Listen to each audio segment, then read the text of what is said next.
It's time for some punishment, and we've got just the right man for the job. But before we get started, I want to give a shout out to Raven for making this artwork today. And if you liked the video, then be sure to drop a like down below. Now let's get in there and clean up this town one scumbag at a time.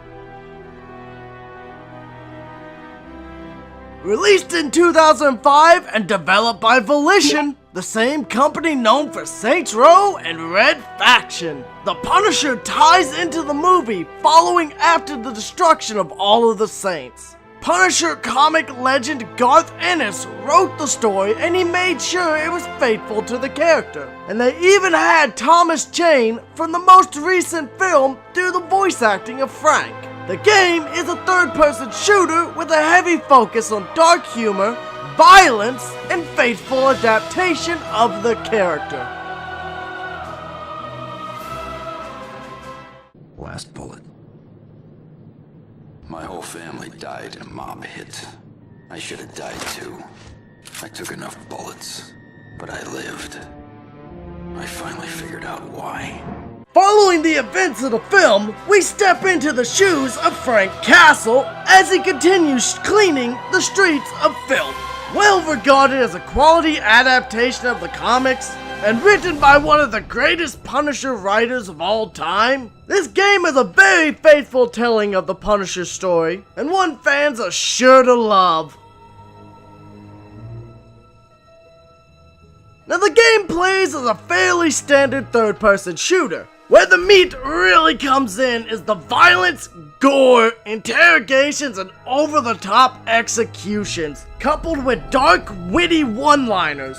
Sometimes within cramped areas, the shooting has issues playing smoothly due to the conditions causing the camera to go fucky. Either way, the game plays pretty well and it's a lot of fun just tearing through dozens of assholes in unique ways. There is literally dozens upon dozens of ways to slaughter people, and it's fun to replay levels not only to increase the score mechanic, but find new ways to kill people. The points are also used in the upgrade store to make Frank better. Have more ammo, make him take more damage, increases slaughter mode, which is another mode where you basically go into a flashback berserker rage and you just fucking start murdering people with your butcher knives. Now let's move on, shall we?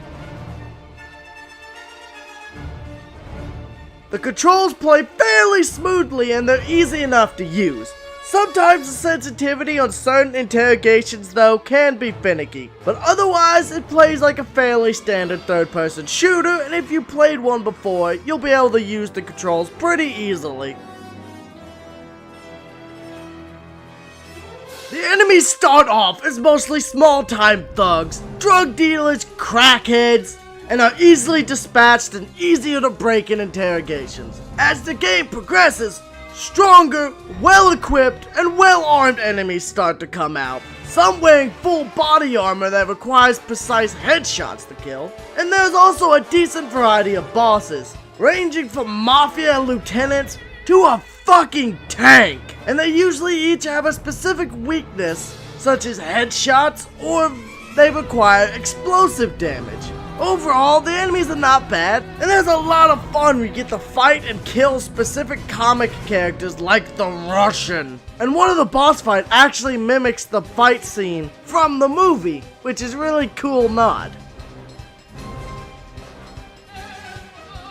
Atmosphere is pretty damn unique in this game. Oftentimes, when you'll break goons in interrogations, they'll say a phrase that triggers a flashback in Frank. Like, it's an ambush! And this causes a change to the audio, and a comic panel will flash up on the screen. And Frank always has something to say when you kill those specific goons as well. You can't! I'm innocent!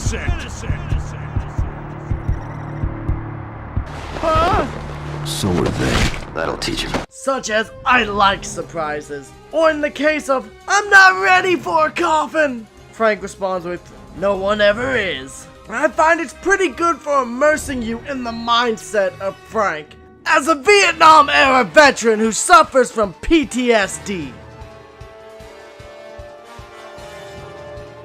The The music is pretty good in this game, but there is audio issues where some lines will just cut out halfway or entirely in a sentence. Travis!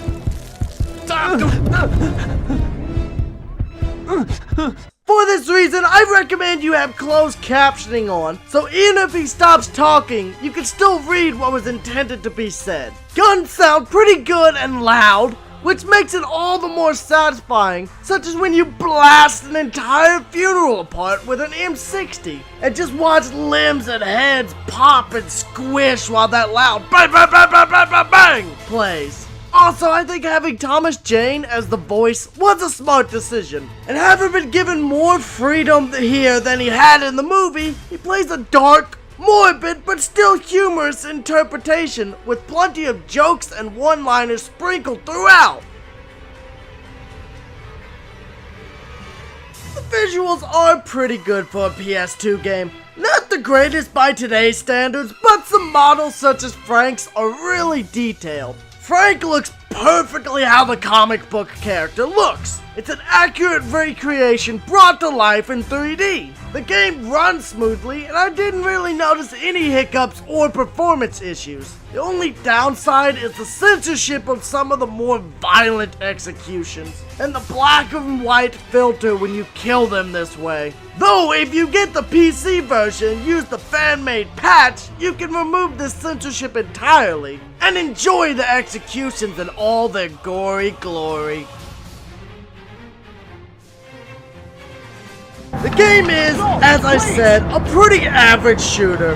You're not gonna find anything special in the shooting here, and in some cases, it can be clunky and I awkward. was just The dropping biggest Bobby's issue I had name. though I was don't with know the nothing about audio him. issues where it seemingly I just cuts talk out to for Bobby no every reason, now and then, which that's can be all. pretty Bobby's damn my annoying. boss, alright? The best solution He I collects the found money is and to gives play me with my the take. subtitles and closed Wow. captioning, which brings up little comic book text boxes.